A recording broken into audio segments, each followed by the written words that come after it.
Hola, ¿qué tal? Muy buenas noches. Bienvenidos a Opina Bogotá, el espacio para la opinión, para el debate, para las entrevistas y el análisis aquí en Canal Capital, el canal público de todos los bogotanos. Segunda jornada del paro de 48 horas de la rama judicial que tuvo suspendida la atención tanto en juzgados como en fiscalías de todo el territorio nacional. Los funcionarios están pidiendo al gobierno, también a la fiscalía, la ampliación de su planta de personal, mejoras en la infraestructura, inversión en tecnología, en otras palabras, mejores condiciones laborales. Y lo hacen en un momento en el que se profundiza la crisis del sector justicia. Esto a propósito de la burla para muchos por la fuga de la excongresista condenada a 15 años de cárcel, Aida Merlano. Vuelve a ponerse en la picota pública el IMPEC y toda la misión que tiene este complejo organismo que tiene 27 años de historia, alrededor de 13.000 personas que lo integran y 82 sindicatos, y que nos cuesta a todos los colombianos año tras año 1.5 billones de pesos. Esta discusión la vamos a abordar con dos expertos en el tema, dos juristas. Inicialmente saludamos a la doctora María del Pilar Arango, presidente de Azonal Seccional Bogotá, juez de la República, quien además ejerce como vocera de la Coordinadora Sindical del Poder Judicial. Doctora María del Pilar, muchas gracias por estar en Opina Bogotá. Buenas noches, muchas gracias por la invitación, Erika. A su lado, el doctor Hernando Herrera, abogado, director de la Corporación Excelencia en la Justicia. Doctor Herrera, es un gusto tenerlo en este espacio, el espacio de la opinión y del debate, del análisis aquí. Usted que le gusta tanto analizar estos temas de justicia en el Canal Capital. Muchas gracias, Erika. Encantado con la invitación y usted sabe por el aprecio y admiración que le tengo, todavía mucho más complacido. Y es mutuo, además. Hablemos del sector, hablemos de la crisis del sector, doctora María del Pilar, doctor Herrera, en torno a esas demandas. Muchos advierten que cada cierto tiempo el sector de la justicia adelanta un paro y se plantean si son justas o no sus demandas. ¿Realmente sí se logran los avances, sí se ejecutan todas esas solicitudes que ustedes formulan paro tras paro al gobierno nacional y que uno se pone a ver, el doctor María del Pilar, doctor Herrera, giran en torno a lo mismo, a mejorar sus condiciones laborales? Sí, claro. Pues a ver, lo primero que hay que decir es que nosotros los judiciales, las 13 organizaciones que estamos conformando la Coordinadora Sindical del Poder Judicial, doctor Herrera, nos unimos, entendimos que es lo mejor, no actuar cada uno independientemente. Lo primero que lamentamos es tener que suspender el servicio. O sea, no es lo normal, no es lo mejor. ¿Por qué? Porque nosotros nos debemos al usuario, al ciudadano, y es nuestra razón fundamental del día a día del trabajo. Pero, infortunadamente, históricamente, las luchas, lo que hemos logrado ha sido arrancándoselo así, de las manos al gobierno. Entonces, nos vemos obligados a hacerlo. En este caso, el tema es por el presupuesto, que es el tema infinito, el de siempre, el presupuesto precario para la justicia. El porcentaje del presupuesto de nosotros ni siquiera supera el 1.3 del presupuesto general en porcentaje. Entonces quiere decir que siempre estamos en déficit.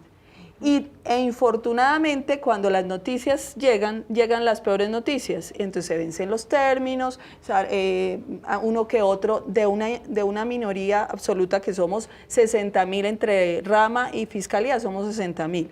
Y los casos lamentables, vergonzosos, no superan yo creo que ni el 1%, ni siquiera el 1%, pero el resto del trabajo de los judiciales pues no sale a la luz pública, el día a día, las tutelas, las defensa de los trabajadores, la defensa, de todos los temas que nosotros manejamos. Y entonces pareciera que somos nosotros los que no funcionamos, cuando resulta que ni siquiera presupuesto suficiente tenemos. Necesitamos 2.400, siquiera 2.470 cargos nuevos para que se distribuya esa carga excesiva de trabajo que estamos soportando. Que es, entre otras cosas, una de las principales demandas, doctor Herrera. Se justifica el paro de la rama judicial precisamente por lo que comentaba la doctora María del Pilar Arango. La afectación entre los usuarios es enorme y esto genera malestar, genera indignación entre las personas que ven cómo sus audiencias quedan aplazadas, cómo no avanza frente a resultados que esperan desde el sector. Erika, lo primero que debemos decir es que desde la Corporación Excelencia en la Justicia, y qué bueno además estar con la doctora Arango, que es una persona desde todo punto de vista prestigiosa y respetuosa de la rama, nosotros vemos lo siguiente.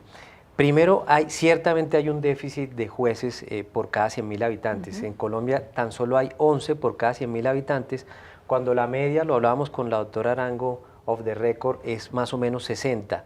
Desde ese punto de vista, sin lugar a dudas, tiene que engrosarse la nómina de la justicia. Desde otro punto de vista también, y dicho sea de paso, nosotros pensamos que la gran y la inmensa mayoría de funcionarios judiciales son gente proba, decente, honrada. Desafortunadamente a veces lo que trasluce es el escándalo que termina mermando la credibilidad en el sistema judicial. Pero lo que nosotros observamos en el día a día de la justicia es gente comprometida. El tercer fenómeno que puede de todos modos señalarse es que en Colombia la conflictividad jurídica es muy alta y los jueces no están dando abasto. Por eso hemos propuesto unas reformas, pero no esa gran reforma a la justicia que siempre termina quedándose archivada, sino una reforma que le permita al ciudadano tener una justicia mucho más flexible, por ejemplo, adelgazando los procedimientos. Ahora, sin lugar a dudas, pues a nadie le interesa parar en una gestión, sobre todo cuando la hace con denuedo, con esfuerzo, pero hay circunstancias desafortunadamente que indican eso. La Constitución del 91 planteó como uno de sus elementos fundamentales fortalecer la justicia.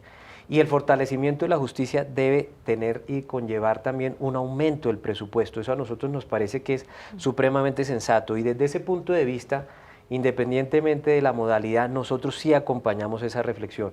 Pensamos que la justicia requiere más recursos para prestar un servicio más eficiente. Estamos hablando de esos casi 3.000 cargos, doctora María del Pilar, que estarían costando unos 500.000 millones de pesos. En este momento se está discutiendo el presupuesto, se está hablando de recursos, hay acercamientos con el Ministerio de Justicia, con el Gobierno Nacional para poder concretar precisamente estas asignaciones presupuestales, teniendo en cuenta que hay una alta, elevadísima demanda de servicios de la justicia en el país. Sí, sí ha habido acercamientos. Luego de la conformación de la coordinadora sindical, tuvimos una sorpresiva y grata llamada de la señora ministra, de la doctora Cabello, Margarita Cabello, y ella nos hizo puente, nos hizo enlace con el viceministro de Hacienda y logramos una reunión en el Congreso. A raíz de esa intervención, de esa intermediación y de nuestras inquietudes, nos asignaron hasta ahora 113.000 millones más, pero no son suficientes para esos siquiera 2.470 cargos que requerimos. Porque además ustedes piden inversión en tecnología, por piden supuesto, mejoras en la infraestructura, teniendo en cuenta el hacinamiento que existe muchas veces en los recintos judiciales. Erika, quiero contarte que en Bogotá tenemos 28 sedes judiciales, 28 edificios. Entonces, para el usuario, para el litigante es tortuosísimo tener que desplazarse por toda la ciudad en vez de tener, por ejemplo, una ciudadela judicial concentrada con todos los parqueaderos, con todos los servicios, de manera tal que pues, se facilite el litigio, pero no pasa así. Eso es, por ejemplo, clave de lo que nos pasa en la justicia. Y si a eso le sumamos la falta de planta de personal permanente, porque hay que aclarar que esos 2.400 cargos que estamos exigiendo o pidiendo tienen que tener vocación de permanencia, o sea, absolutamente fijos, no de descongestión, doctor Herrera, porque es que la descongestión soluciona parte del problema, pero termina siendo un vía crucis para el usuario. Yo he tenido en mi despacho procesos que han pasado por 5 y 6 juzgados, entonces termina siendo un viacrucis realmente muy, muy difícil para el litigante y el usuario tiene que estar pasando de despacho en despacho esperando a ver cuándo se le falla. Entonces necesitamos cargos permanentes, mayor tecnología y infraestructura. Sí, es que mire este dato, se advierte que hay fiscalías que tienen entre 2.000 y 7.000 procesos, lo cual significa que no hay posibilidad de que se puedan resolver en un corto o en un mediano plazo. Y uno se pregunta, doctor Herrera, si el diagnóstico está hecho, si esto lo sabe el gobierno, no solo porque lo advierten los funcionarios de la rama judicial, sino también porque lo denuncian los usuarios que se ven agobiados frente a todas las dilaciones que tienen sus respectivos procesos. ¿Por qué no se toman los correctivos necesarios? Y parecería ser que la crisis se profundiza cada cierto tiempo. Sí, Erika, indudablemente nosotros compartimos esa reflexión que se requiere una reforma, como antes decía, a la justicia. Pero esa reforma macro de extenderle el periodo de los magistrados, de si las altas cortes tienen o no facultades electorales, en últimas son tecnicismos que poco o nada le importan al ciudadano de pie. ¿Qué le importa al ciudadano común? Poder acceder a la justicia y tener un destino rápido.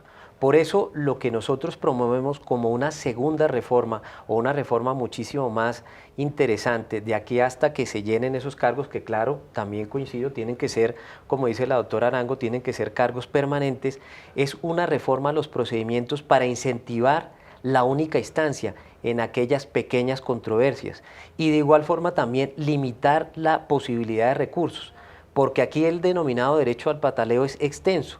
En Colombia hoy en día un proceso en promedio puede estarse demorando unos 9 años y adicionalmente sumamos a las instancias ordinarias y extraordinarias la de la acción de tutela. Nosotros somos defensores de la acción de tutela, pero pensamos que eso genera una mayor carga en nuestros funcionarios judiciales.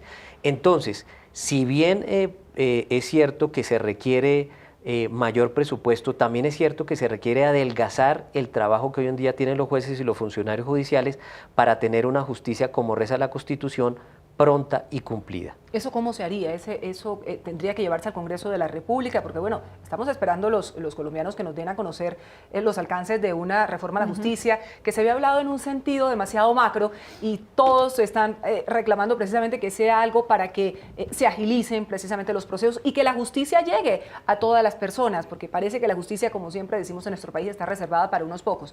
Eso... ¿Qué tan complicado sería, doctor Herrera? No, sería supremamente fácil y de hecho ya está cursando un proyecto de ley en ese sentido en el Congreso que sería la instancia para facilitar ese aspecto. Nosotros pensamos que además esa es una solución que va de la mano de fortalecer nuestro aparato judicial, no de disminuirlo. Yo vengo obviamente del mundo de los métodos alternativos de solución de controversias, específicamente del arbitraje, pero eso no quiere decir que el arbitraje riña con la posibilidad de que los jueces cuenten con una debida atribución presupuestal y de recursos para fortalecer la rama, porque al final del día es esa justicia permanente, esa justicia ordinaria y contenciosa, la que le da al ciudadano común, más allá del arbitraje que está reservada para otro tipo de litigios, los litigios contractuales y digamos de una magnitud y una especialidad distinta. Entonces pensamos que esa puede ser la solución y igualmente también de la mano de unos elementos que vayan ligados a mayor seguridad jurídica. Por ejemplo, que se incremente la posibilidad de que la Corte Constitucional expida sentencias con relación a las leyes una vez expedida y no como pasa hoy en día que puede salir una demanda 10, 11 y una sentencia declarando inconstitucional 10, 15 años después, lo cual afecta otro elemento sensible para el ciudadano de la justicia que es la seguridad jurídica, la estabilidad de la ley y de la jurisprudencia. Doctor Arango, ¿usted ve que esto es posible y que ayudaría a resolver la crisis del sector? Pues Erika, me encanta escuchar eso, doctor Hernando, me encanta, ¿por qué? Porque te lo decía a ti antes de iniciar el programa, que tememos mucho los funcionarios judiciales que la privatización de la justicia termine siendo una bandera del gobierno, porque ¿qué sucede? Que eso se nos vuelve un círculo perverso, si se me permite el término. No hay presupuesto. Históricamente el presupuesto es precario para la justicia. Como no hay presupuesto, entonces los jueces, los fiscales, todos los empleados, tenemos que trabajar de una manera absurdamente inhumana, en muchos casos, y lógicamente la demanda y la oferta nunca van a tener un equilibrio. La demanda de justicia en los últimos 20 años se ha incrementado en un 275%. Frente a una oferta, es decir, el número de cargos para suplirla solamente ha aumentado en un 24%. Entonces, claro, ¿qué hacemos? Nunca vamos a poder estar a tono con la justicia y poder prestar el mejor servicio. Y como eso pasa, entonces nos dicen, no funciona la justicia, pero es que no funciona porque como no tiene las herramientas, el presupuesto, la forma de hacerlo, pues siempre vamos a saber que no vamos a funcionar, pero como no vamos a funcionar, perfecto, entonces hay que privatizarla, nos tenemos que ir, como usted lo decía, centros de arbitramiento, el arbitramiento es una excelente solución, pero es costosa. ¿sí? Los centros de conciliación, los notarios, pero entonces si nos vamos para allá, si dirigimos los recursos del presupuesto para allá, en vez de fortalecerlo, como lo dijo el doctor ahorita, que me pareció perfecto, fortalezcamos el sistema judicial, fortalezcamos la planta de personal, la tecnología, y no vamos a necesitar desviar unos recursos para centros de conciliación, para arbitramiento o para superintendencias. Te explicaba, Erika, que las superintendencias son entidades administrativas, no son de la rama judicial. Y con el Código General del Proceso, doctor, pues muchas de las funciones de nosotros se están desplazando a las superintendencias. Yo no tengo nada que ver con las funciones de los abogados de las superintendencias, pero es que ellos están jerarquizados. Entonces, ellos dependen del superintendente. En cambio, nosotros somos absolutamente independientes y autónomos. A mí no me puede llamar el presidente de la Corte Suprema ni de la Corte Constitucional a decirme, a mí me parecería que podría sacar este proceso, esta sentencia así. Eso es absolutamente imposible que pase, porque estaría cometiendo una irregularidad absoluta. Estaría violando la garantía de la independencia judicial, pero eso no pasa en las entidades administrativas porque ellos sí dependen de una cabeza. ¿Pero hay riesgo de privatización de la justicia en Colombia, doctor Herrera? Yo creo que hoy en día no, pero de todos modos hay que alejar esos cantos de sirena que a veces acuden. Yo creo que nosotros necesitamos ciertamente fortalecer nuestra justicia. Se ha hablado, por ejemplo, de esperpentos como el de esta semana, de la presentación de un proyecto de ley o de proyecto de reforma constitucional a efectos de que las sentencias de la Corte Constitucional puedan ser anuladas, tumbadas mediante referéndum. Eso es un estropicio, pero como esas aguas a veces pues se mueven inquietas, toca mandar esos mensajes claros. Nosotros, por ejemplo, en lo que tiene que ver con ese proyecto de reforma, ese curioso proyecto, Erika y doctor Arango, lo rechazamos fehacientemente. Es una invasión indebida en la autonomía de la justicia y que ciertamente no se compadece del papel que ejerce esa Corte o la que puede ejercer cualquier otro. Es como si entonces uno dijera que las decisiones del Congreso, cada vez que ellas la aprueban, van a ser objeto de referéndum o las que adopta el Consejo de Ministros. Eso es absolutamente impensable, por no decir que absurdo. Déjeme volver, doctora María del Pilar Arango, a las exigencias del sector que pasan por esas mejoras en las condiciones laborales. Usted es juez de la República. ¿Cómo es su día a día frente a las distintas presiones que tiene que soportar en el ejercicio de su cargo? Unas jornadas extensas, una falta de recursos y evidentemente presiones también de todas las personas involucradas dentro de un proceso judicial. Es lo que vemos los ciudadanos. Yo soy juez civil. Y mi labor es ardua, es absorbente, pero yo quiero destacar a la ciudadanía y a la opinión pública el trabajo de los jueces penales. O sea, yo soy civil, pero los jueces penales, lo que yo les voy a contar de mi labor, a de ellos está multiplicada 50 veces más, y los riesgos y las dificultades. El día a día de nosotros, tanto en lo penal como en lo civil y en laboral y en todas las especialidades en familia, tenemos la oralidad. La oralidad es perfecta, nos gusta muchísimo porque es el contacto directo del juez, del funcionario con el ciudadano, conoce a su juez, se sienta en una audiencia, allí está el juez, lo mira a la cara, le dice cuál es su problema, él lo escucha y el juez le resuelve de inmediato. Si eso pasa el día a día en civil, tenemos que ser supremamente disciplinados, llegar muy juiciosos a nuestro trabajo, llevarnos a veces los procesos para la casa, tener un excelente equipo de trabajo, unos sustanciadores o unas personas que nos proyectan y nos ayudan a sacar los fallos, estudiar mucho y tener mucha destreza para poder resolver los conflictos. En penal, a esto le agregamos el tema mediático, si se me permite pues hablar de eso aquí. Claro que sí. Y es que puede pasar eventualmente en civil o en otras especialidades, pero en penal es el día a día. Si tú vas, Erika, a Palo Quemado, en Palo Quemado hay una sala de prensa como en la Corte, en el Palacio de Justicia, allá están todos los periodistas. Entonces el juez se ve enfrentado a esa presión, pues que los periodistas ejercen su labor, la entendemos, y sale a la opinión pública las decisiones que muchas veces pues no son las mejores para la opinión. Entonces terminamos mediatizando la justicia y ese es un riesgo terrible. Los jueces muchas veces nos reunimos y cuentan ellos los penales. Yo ni veo noticias.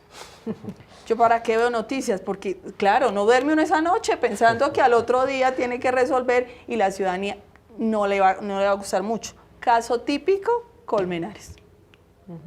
La juez que tuvo el caso es amiga mía, además, adicional, fuera de colega y compañera judicial, es amiga, y ella tuvo que enfrentar unas situaciones muy difíciles, ella y todos los jueces que se han visto. Hoy uno se acuesta, doctor, se acuesta tranquilito en su casa como juez y mañana amanece envuelto en un tema mediático muy complejo. Entonces, esa es otra parte adicional a la falta de recursos, no hay fiscales suficientes para las audiencias ni defensores. Esta semana falleció un defensor de un infarto, están estresados todos, tenemos muchísimo trabajo. Un investigador se tiene que repartir del CTI entre varios fiscales. O sea, la situación interna de nosotros no es nada fácil. Pues eso es lo que se vive en el interior precisamente de la rama, pero doctor Herrera, usted que va como por ambos mundos, porque lo mira desde afuera, tiene interlocución con el gobierno nacional, pero también por supuesto con los ciudadanos desde la Corporación de Excelencia de la Justicia, los ciudadanos a veces sienten o sentimos que no hay confianza frente a la justicia, porque, como decía la doctora María del Pilar al principio de este espacio, hay unos cuantos que han sido corruptos, que han evidentemente cometido una serie de equivocaciones, los resultados que se demoran durante tanto tiempo, esa rogadera que para muchos ciudadanos tienen que afrontar en torno a la justicia, hace que se distancie enormemente la posibilidad de acceder a justicia en Colombia. ¿Cómo superar eso realmente para que exista una relación de confianza y si cabe, de respaldo frente a los funcionarios de la rama judicial? Por supuesto, yo creo que hay que hacer control y veeduría sobre la administración de justicia, pero creo que también la opinión pública es supremamente drástica y dura en los casos de corrupción que, claro que hay que censurar, que rechazar y exigir la mayor de las sanciones. Pero la opinión pública es supremamente drástica con el indebido hecho judicial. Si uno lo observa, corrupción hay en todas partes, por supuesto en el sistema político, en las Fuerzas Armadas, hasta en la iglesia, ¿cierto? Pero yo observo, digamos, dentro de esos lineamientos que usted bien señala, que se califica mucho más duro a la rama. Y también, ¿por qué? Porque cuando alguien interpone una demanda o es demandado, lo que aspira es ganar. Y eso, pues, digamos, es legítimo. Luego, ahí empieza con el 50% de favorabilidad a la rama porque le tiene que dar la razón al uno o al otro, ¿no? Entonces, ya empezamos en un 50%. Eso hay que recortarlo cuando el proceso, además, empieza a ser largo. Porque es largo, no porque los jueces en sí sean ineficientes. La carga de trabajo es demoledora.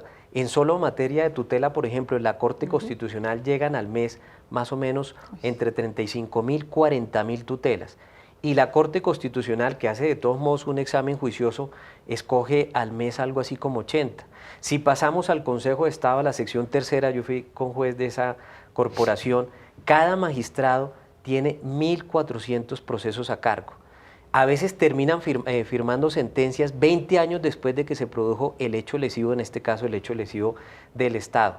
Entonces, ahí es cuando vemos que como la conflictividad desborda como tal el actual aparataje y los actuales miembros que tiene la rama, y es cuando acompañamos que necesariamente se requieren más funcionarios judiciales y soy reiterativo en lo que yo he venido diciendo, eliminación de recursos para tener procesos mucho más rápidos.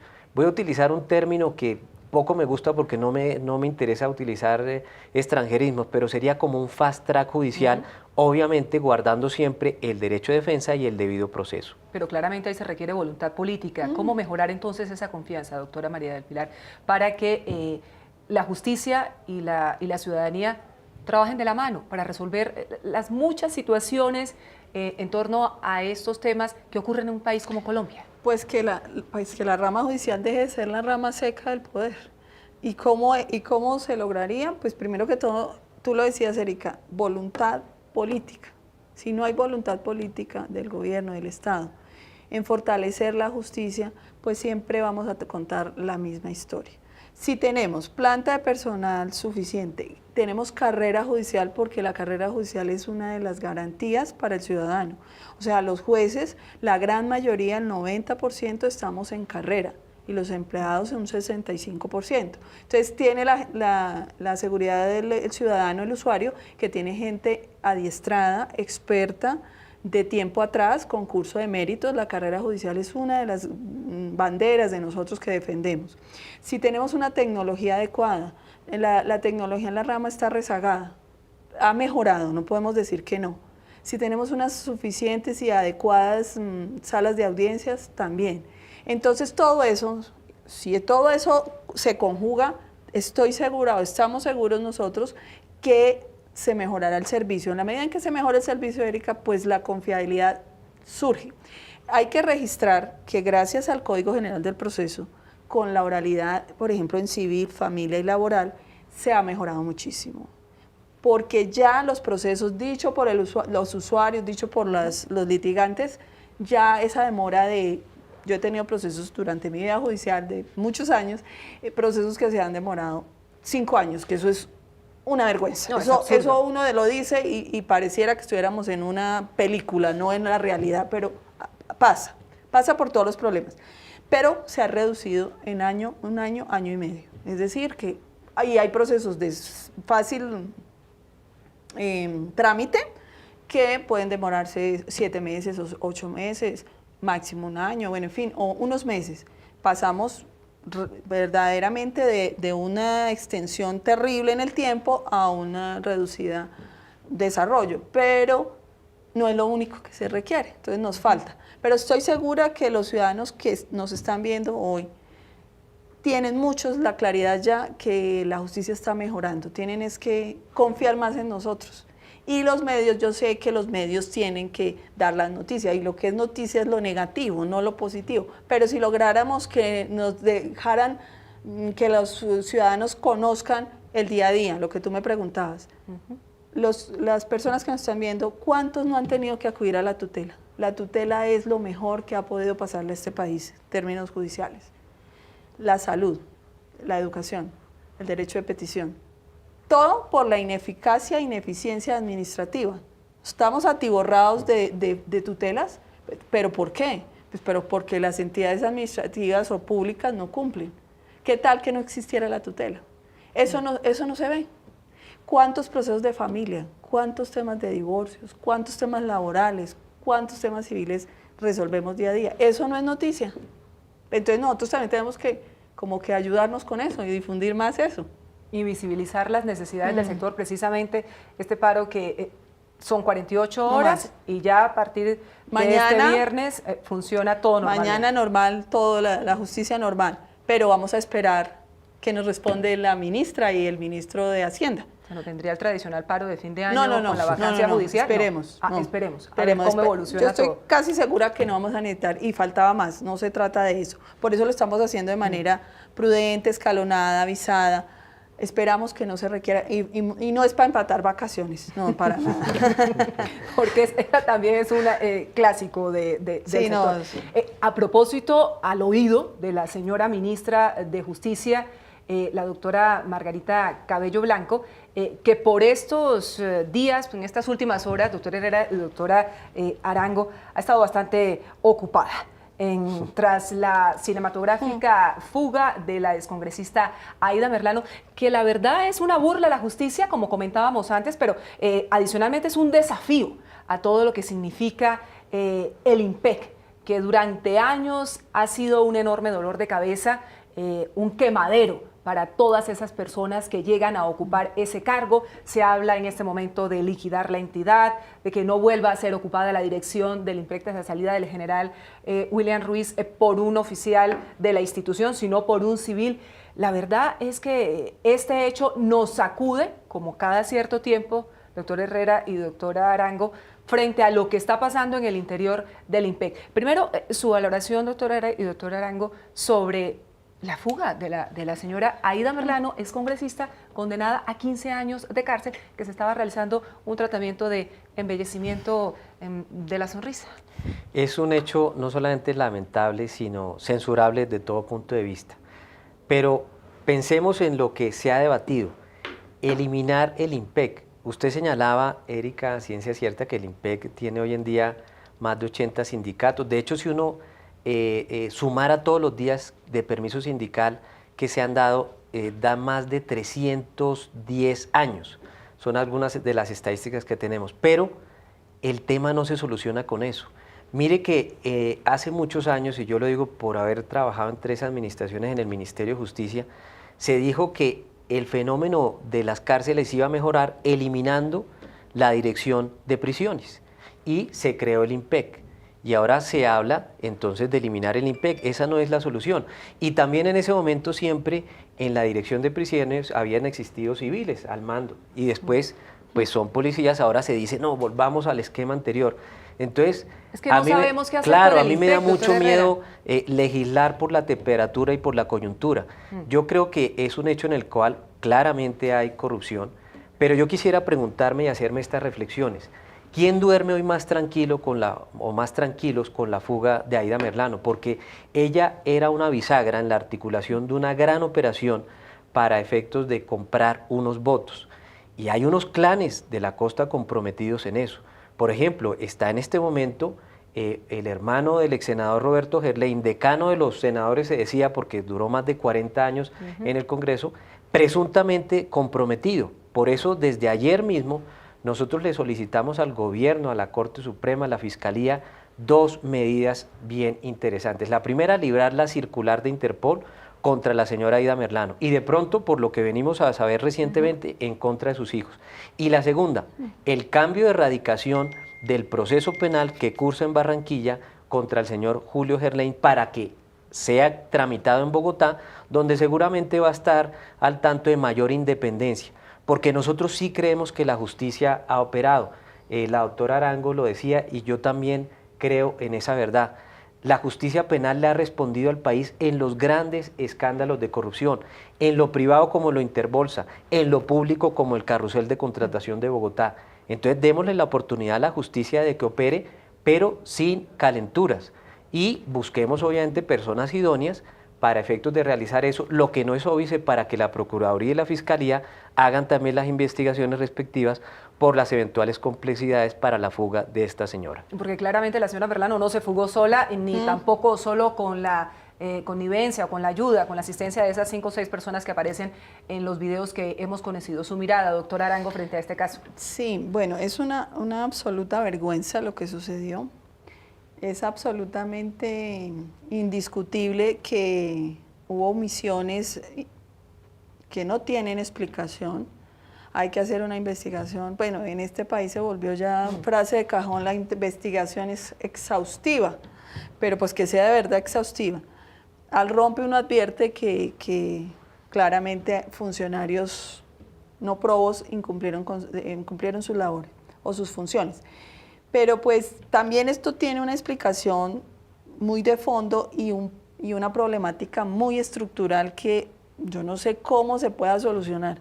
Lo único que intuyo es que debe haber un tema de política criminal, doctor Herrera, que se cumpla, porque lo que ha fracasado en este país ha sido los temas de política criminal. Si existiera una voluntad del Estado o una política pública que adelante una política criminal adecuada, no estaríamos contando lo que estamos contando. Escuché de voz de la ministra de Justicia que el tema se dirige más hacia los entes territoriales. Esto que ella dice, advierte, y nos lo ha advertido también las organizaciones sindicales, que no se trata de una decisión nacional, sino que está sectorizada, por decirlo así, que los alcaldes se han dedicado esos recursos, como tienen esa autonomía, entonces esos recursos los han utilizado más para otros sectores, ejemplo hospitales o algo que de pronto les reporte más votación, que les vaya mejor en las elecciones. Que construir cárceles que construir cárceles. A la política criminal. Sí, exacto. Entonces ese hacinamiento tiene una explicación. Entonces viene de 40 años atrás. Entonces también pretender que de la noche a la mañana solucionemos el problema mágicamente no es fácil.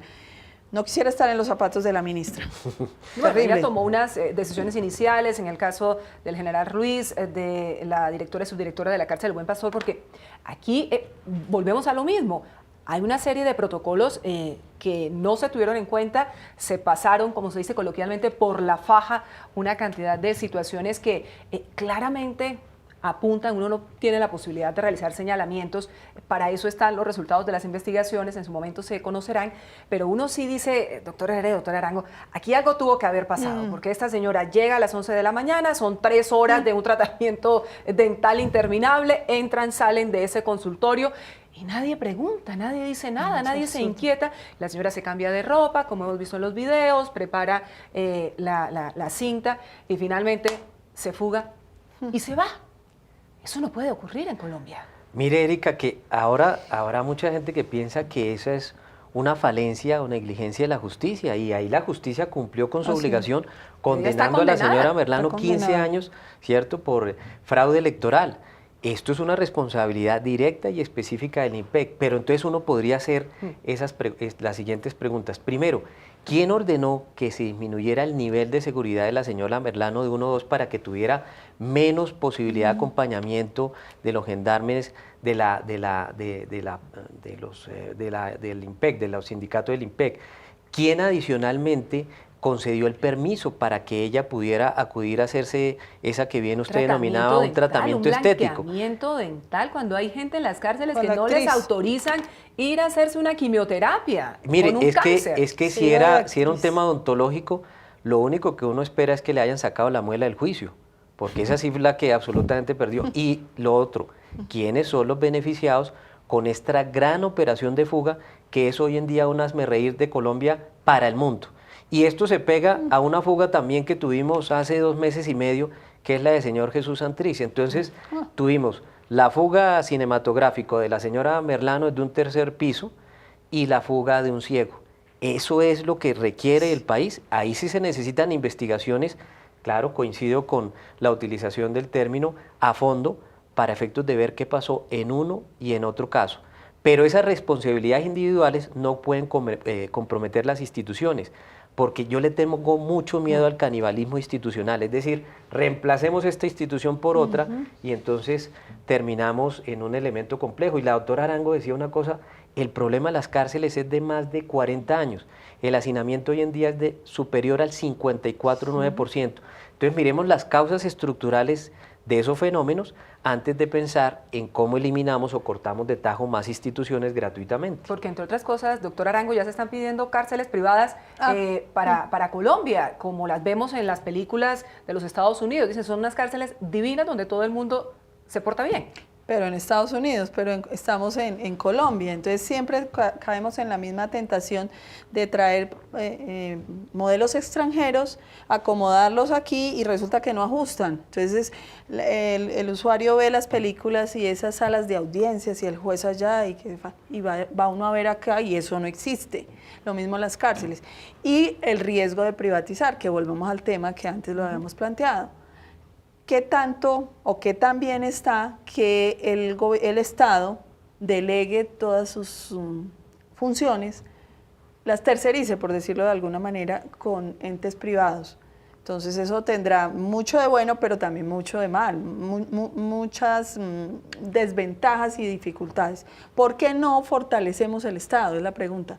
Así como debemos fortalecer la justicia. ¿Por qué siempre al prurito de que como no funciona, entonces nos vamos para los privados? Eso tiene una connotación bastante compleja. ¿Y qué vamos a hacer entonces con esos 13.000 funcionarios del INPEC? ¿Cómo va a ser la estructura de esa nueva entidad? Porque quienes en este momento celebran que la ministra haya dicho que o que está considerando liquidar el INPEC, ¿no piensan que tiene que crearse, estructurarse, formalizarse una nueva entidad, doctor Herrera y doctor Arango? Porque entonces, ¿quién va a custodiar 190.000 personas entre condenadas, sindicadas, procesadas, que en este momento están a cargo del INPEC? ¿Cuál es la figura que entonces debería crearse? Porque en últimas, los casos de corrupción están en todos los niveles del Instituto Nacional Penitenciario y Carcelario. Aquí el asunto es más de fondo que cambiarle el nombre. Póngale usted el nombre que quiera, doctor Herrera, ¿qué se le ocurre? Claro, Erika, además es que mire, cuando uno empieza a decir que la solución al tema es eliminar una institución, Habrá alguien también con esa misma premisa que diga, entonces de una vez eliminemos el Ministerio de Justicia y del Derecho, porque aunque el IMPEC tiene cierta autonomía o total autonomía, es un organismo adscrito al Ministerio de Justicia. Entonces yo sé que la reflexión de la ministra, conociéndola, es de muy buena fe, pero hay que ponerle también una alerta temprana al tema. Esto se soluciona con decisiones muchísimo más radicales. Nosotros tenemos ese déficit en construcción de metros cuadrados en materia penitenciaria, no solo en este momento, sino de tiempo atrás. Yo creo que el Estado, hay ciertas cosas de las cuales no se puede desprender. El tema, por ejemplo, de seguridad en cuanto al orden público, el tema de justicia, desde luego, el Estado no se puede, porque esa es la noción misma del Estado.